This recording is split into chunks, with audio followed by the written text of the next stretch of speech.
मेरे प्यारे दोस्तों, आज का हमारा टॉपिक है रेनफीड एग्रीकल्चर एंड वाटरशेड मैनेजमेंट, जिसका पहला क्वेश्चन है वर्षा किसे कहते हैं, वर्षा कितने प्रकार की होती है। चलिए देखते हैं इसका आंसर।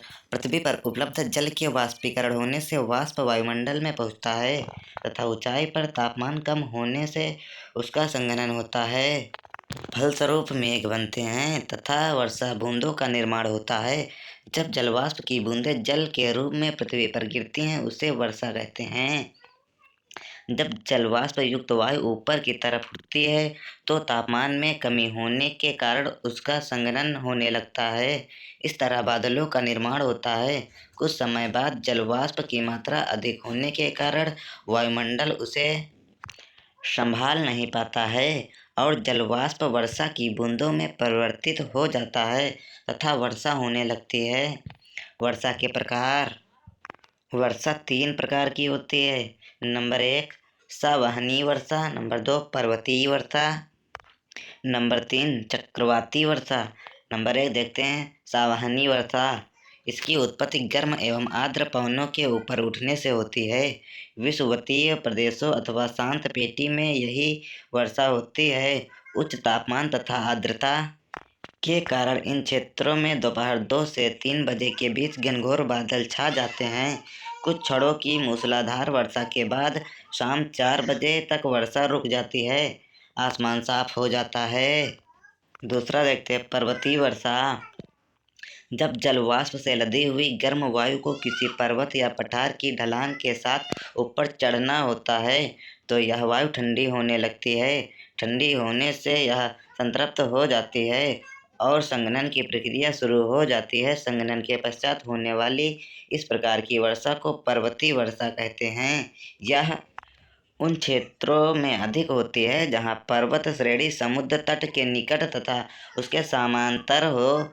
संसार की अधिकांश वर्षा इसी रूप में होती है। जिस पर्वतीय ढाल पर वर्षा होती है उसे वर्षा पोषित या पवन विमुख क्षेत्र कहते हैं, जबकि विमुख ढाल पर वर्षा नहीं होती है तथा इसे वृष्टि छाया प्रदेश कहते हैं।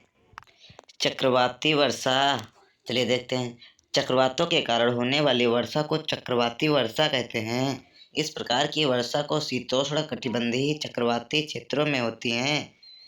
यह चक्रवातों द्वारा होने वाली वर्षा को चक्रवाती या वाताग्रीय वर्षा कहते हैं।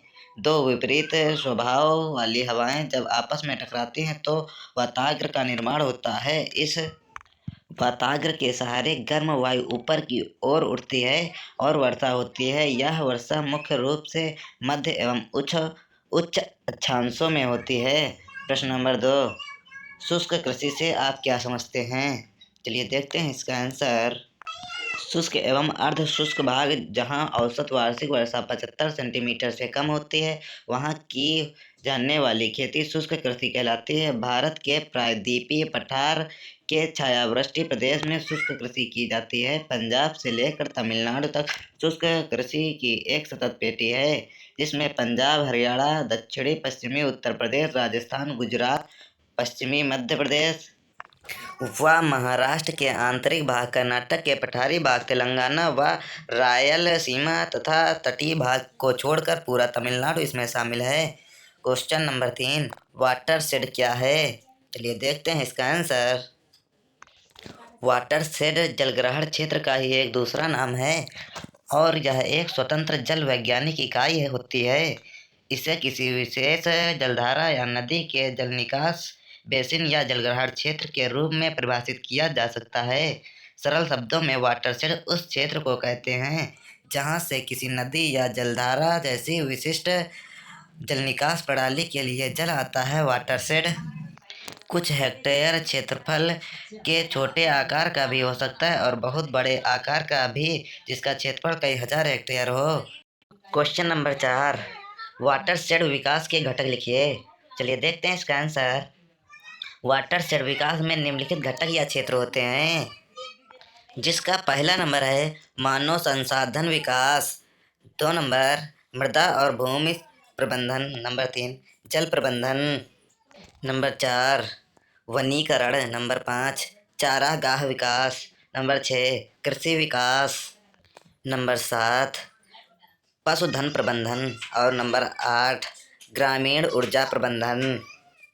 क्वेश्चन नंबर 5 भूमिगत जल सूखा क्या है, टिप्पणी करिए। चलिए देखते हैं इसका आंसर। यह सामान्य से भूमिगत जल स्तर के अधिक गिर जाने के कारण उत्पन्न होता है। इसमें पुनर्भरण की अपेक्षा जल का दोहन अधिक होता है। सामान्य जल वर्षा की स्थिति में भी यह सूखा उत्पन्न होता है। भूमिगत जल का पुनर्भरण मृदा के स्वभाव पर निर्भर करता है। जैसे भारत के मैदानी भाग में जलोढ़ मिट्टी पाई जाती है। यह मुलायम और प्रवेश्य है। इसके कारण जल इसमें आसानी से प्रवेश कर जाता है और भूमिगत जल में वृद्धि होती है। इसके विपरीत दक्षिण का पठारी भाग कठोर और अप्रवेश्य है। संधियों में ही जल प्रवेश कर पाता है। इस कारण भूमिगत जल में वृद्धि नहीं हो पाती है। आज का वीडियो हमारा यहीं समाप्त होता है। ऐसे ही वीडियो पाने के लिए हमारे चैनल को सब्सक्राइब करें, वीडियो को लाइक करें और ज़्यादा से ज़्यादा शेयर करें। जय हिंद, जय भारत, वंदे मातरम।